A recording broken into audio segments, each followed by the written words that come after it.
Salam, selamat pagi Bapak, Ibu, dan Saudara terkasih. Bertemu lagi dengan saya Supriyadi di Mimbar Gemar Online GSJA Penil Surabaya dan GSJA Cabang Anugerah Kemendung.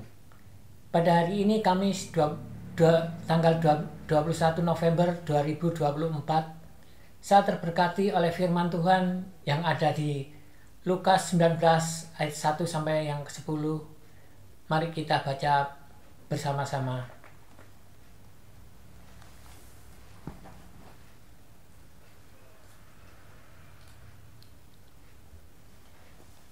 Tentang perjalanan Zakius. Yesus masuk ke kota Yeriko dan berjalan terus melintasi kota itu. Di situ ada seorang bernama Zakius, kepala pemungut cukai, dan ia seorang yang kaya. Ia berusaha untuk melihat apakah Yesus itu, tetapi ia tidak berhasil karena orang banyak, sebab badannya pendek. Maka beralihlah ia mendahului orang banyak, lalu memanjat pohon ara untuk melihat Yesus yang akan lewat di situ. Ketika Yesus sampai ke tempat itu, ia melihat ke atas dan berkata, "Zakius, segera turun, sebab hari ini aku harus menumpang di rumahmu."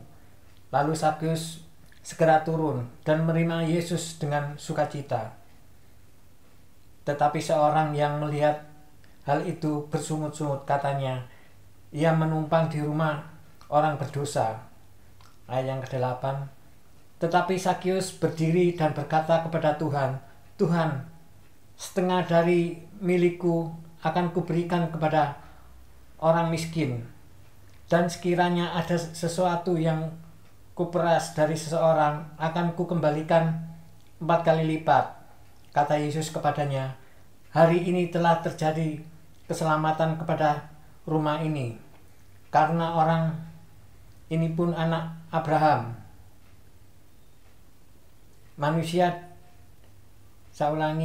Sebab anak manusia datang untuk mencari dan menyelamatkan yang hilang." Demikian ayat yang tentang Zakius yang terdapat di Lukas 1 sampai 10. Bapak, Ibu, dan Saudara terkasih,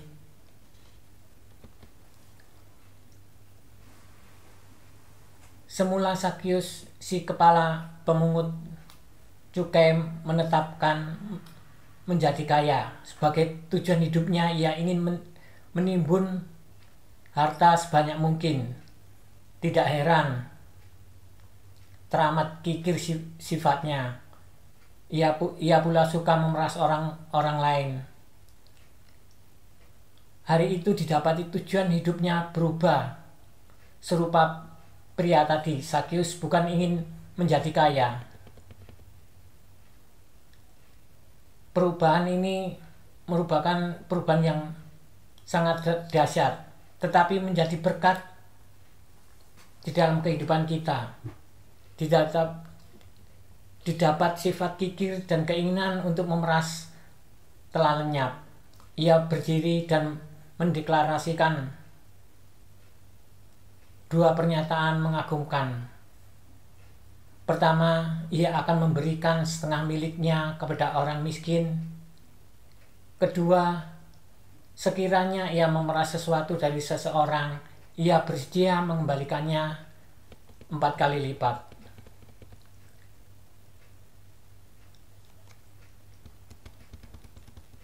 Apa yang mendorong Zakius untuk memanjat pohon itu?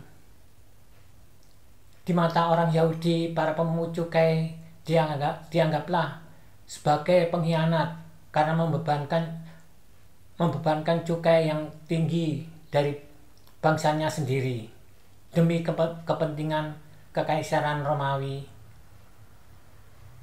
Namun Yesus dikenal luas senang menerima orang-orang seperti para pemungut cukai. Zakius sendiri mungkin bertanya-tanya, apakah Yesus mau menerima dirinya juga?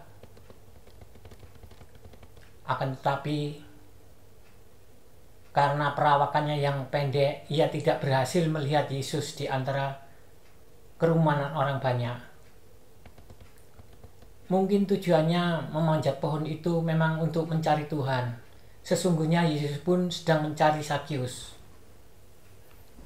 Ketika Kristus tiba di dekat pohon yang dipanjat Sakius, ia melihat ke atas dan berkata, "Sakius, segeralah turun, sebab hari ini aku harus menumpang di rumahmu." Saudara-saudara yang terkasih, kalau kita merindukan Tuhan dimanapun, apapun kita berusaha, sesulit apapun kita mencari Tuhan, seperti Sakius ingin melihat Tuhan, dia mencoba mendahului semua orang dan naik ke atas. Puji Tuhan, Tuhan juga melihat serta mencari Sakius.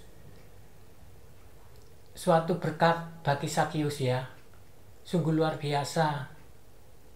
Sakius ataupun kita mencari Tuhan, pasti kita akan bertemu. Kerinduan setiap kita ingin bertatap muka dengan Tuhan. Kisah ini Sakius menyambutnya dengan penuh sukacita. Mereka segera menuju ke rumahnya. Kemudian suatu mujizat terjadi di rumahnya. Ia beringkar mengembalikan 4 kali lipat kepada siapapun. Seperti kita, kalau seandainya kita didatangi Tuhan, kita melihat wajah Tuhan, kita sangat senang sekali, suka kerinduan setiap manusia, setiap umatnya rindu ingin berjumpa dengan Tuhan. Sakius mengorbankan apapun sebab dia sangat senang sekali, suatu anugerah bisa bertemu dengan Tuhan Yesus. Yesus memandang sangat perlu dirinya bertemu di rumah seorang pendosa yang dikucilkan orang banyak. Sang Juru Selamat dunia ingin meluangkan waktu bersama seseorang yang dijauhi masyarakat. Namun demikian tetap saja ada nada-nada sumbang bahkan cibiran atas undangan Yesus kepada Sakius. Akan tetapi Yesus sendiri segera memberi jawaban kepada mereka yang bersungut-sungut. Hari ini, kata Yesus, telah terjadi keselamatan kepada rumah ini. Yesus datang ke rumah Sakius karena Anak Manusia datang untuk mencari yang terhilang. Undangan Tuhan Yesus adalah anugerah yang menghasilkan sukacita dan membawa perubahan. Hidup yang radikal sampai sekarang, ia masih terus menyebarkan undangan kepada semua umat manusia. Undangan kepada semua, tidak memandang profesi atau kriteria apapun. Seruannya tetap sama. Tuhan tidak memandang orang itu miskin atau kaya, jelek atau cakap. Tuhan tidak memandang.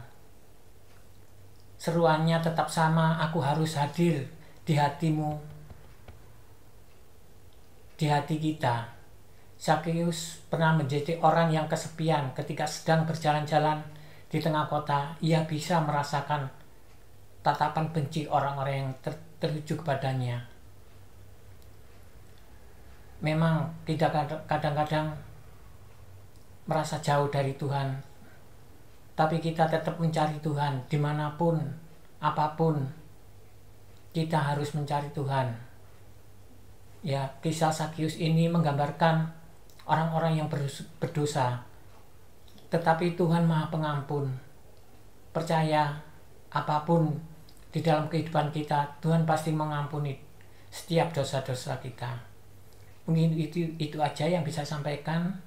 Biarlah kehidupan kita dapat menjadi contoh bagi siapapun.